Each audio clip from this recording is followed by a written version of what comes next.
పశ్చిమ గోదావరి జిల్లా 6కు 6 నియోజకవర్గాలు, ఒక్క నియోజకవర్గం కూడా 10,000. మీరు మార్క్ ఈ 15 నియోజకవర్గాలు మెజారిటీలు వేసుకోండి సార్. కేకే అనేవాడి గురించి గుర్తుపెట్టుకోండి, ఏం చెప్తున్నాడు రాసి పెట్టుకోండి.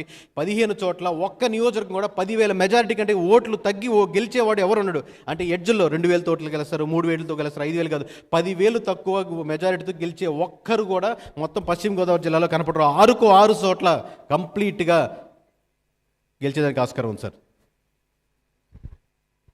అలాగే మీకు బీజేపీ ఇక్కడి నుంచి ఏవి కంటెస్ట్ చేయలేదు సార్, ఓవరాల్గా 0. మొత్తం టీడీపీ జనసేన మధ్య డివైడ్ అయింది.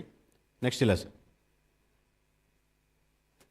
కృష్ణా జిల్లా. మీరు అడిగిన ప్రశ్నకు సమాధానం ఇస్తారు. కృష్ణా జిల్లాలో రాజధాని ఎఫెక్ట్ ఉందా, రాజధాని ఎఫెక్ట్ ఉందా అని పొద్దున్న లేసి సాయంత్రం వరకు మీడియాలో నన్ను ఏపుకొని తింటా ఉంటారు. ఆ క్వశ్చన్లు తీసుకొని కృష్ణా జిల్లాలో మీ రాజధాని ఎఫెక్ట్ ఉందా లేదా అనే దానికి సమాధానం ఇదండి.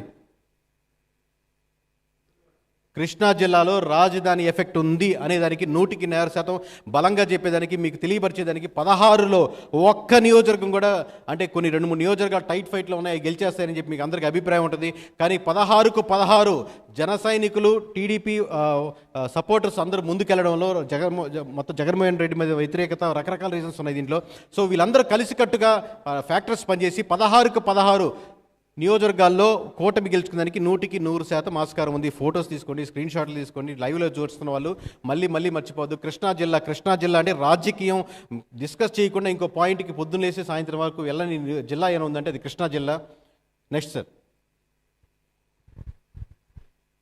సో ఆల్రెడీ మీరు ఎక్స్పెక్ట్ చేసే ఉంటారు, టీడీపీ పోటీ చేసినటువంటి 13 నియోజకవర్గాలు గట్టిగా గెలుచుకునేదానికి 100% ఆస్కారం ఉంది.